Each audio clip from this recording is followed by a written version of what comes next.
Cigarette Lemonade by Connor de Bruler. 1.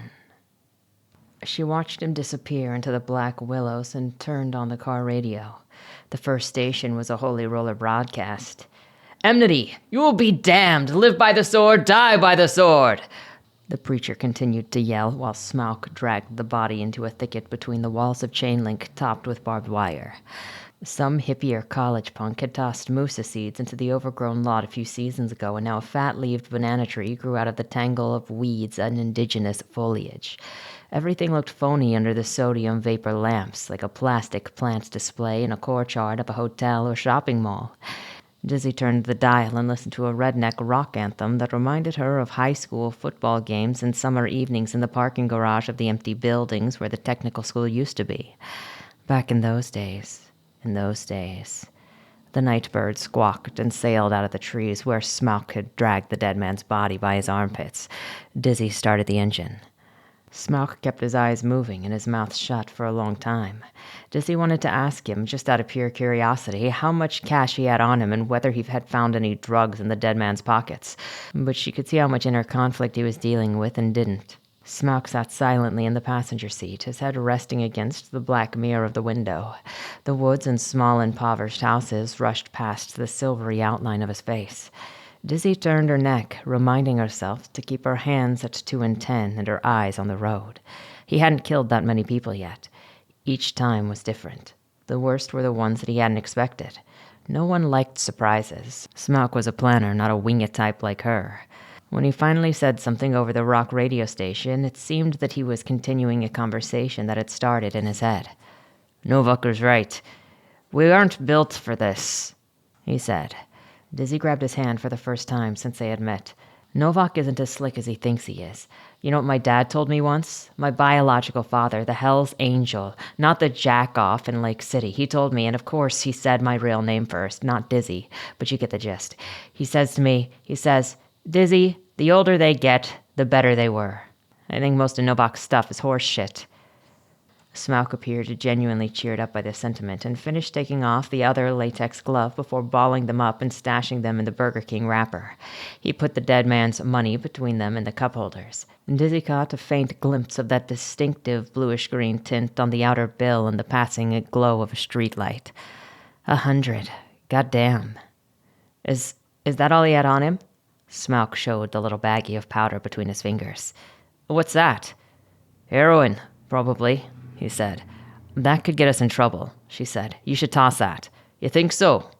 "Unless you want to use it. No judgment." He gave her a look like he was offended. "I don't fuck with smack." Smaug rolled the window down. He let the baggie sail from his hand as if he were letting go of a tiny paper lantern. Dizzy offered him one of her cigarettes. "It's over," he said, taking it between his fingers. 2. Dizzy had moved large amounts of cannabis across state lines before, but never anything harder than that. This time, she had accrued enough debt elsewhere that she wasn't intimidated by the idea of trafficking narcotics. Perks, Xans, about a quarter of Demerol, and a few baggies of feigned-up Molly Ringwald epoxied to the lining of 2 Adidas bags. Dylan, her ex-boyfriend, gave her the appointment to meet the clients in an old mini-mall at the Asia Spa.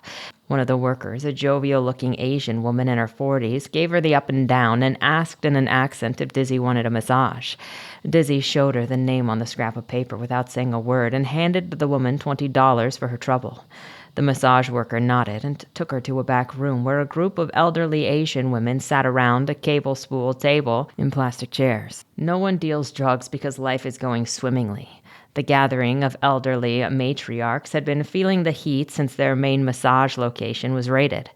Goddamn nosy Protestants. The ones that got hurt were never the inner circle. The lease was in a fall girl's name, the business license in some Singapore LLC that barely existed. The girls away took the brunt of the risk and only 1/3 of the reward. Dizzy had thought about working there a few times. How bad could it be jacking guys off for $80 a session? Better than serving at Waffle House. Of course, when the police in a small town started to lose everyone's confidence, the first thing that they did was bust the massage parlors. The ladies got their pictures on the 10 o'clock news for humiliation's sake, and the officers got to pretend that they hadn't been on the take for the last 10 years. Sometimes the police had a martyr complex and asserted that they had saved these women from the bondage of human trafficking. Meanwhile, every Uzbek and Ukrainian girl dancing in the clubs went home to her pimp's apartment in the back of a trunk, and no one seemed to care much. Dizzy stood with her back to the beaded curtain and told the coven what she had done and how well she had done it. They weren't like the male gangsters she had pushed weight for in the past. The ladies were kind and enthusiastic about her. One of them, the younger lady who spoke English so well that Dizzy couldn't tell she was Chinese, spoke for the group. "We're all in agreement. This is a good deal. But this is the first time we've done this kind of business, and it's the first time we've done business with these guys down in South Carolina." Dizzy smiled. "I'm from South Carolina," she said as if the fact would give her an edge. "Well, if you're willing to take responsibility, then we're ready to move forward. Do you own a gun?" Dizzy looked at the floor. Her shoes were scuffed with red clay. One of the women said something in Chinese. The translator turned to Dizzy. "What if we gave you a partner?" Dizzy nodded. "No problem. I work great with others." She felt like she was auditioning for some kind of back alley dance school. The woman gave her a date and a time to pick up the car. Then she would have to go to the North Polo apartment complex to pick up the shit. Dizzy popped the trunk for a small Vietnamese man who tossed his gym bags into the spare tire compartment and then shoved the spare under the back seat. He slammed both doors to make sure that everything was secure and whacked the roof with his hand to tell her to go. Dizzy's last stop before she hit the road was to pick up her partner, the muscle the women had hired to go with her to make sure that nothing sour happened.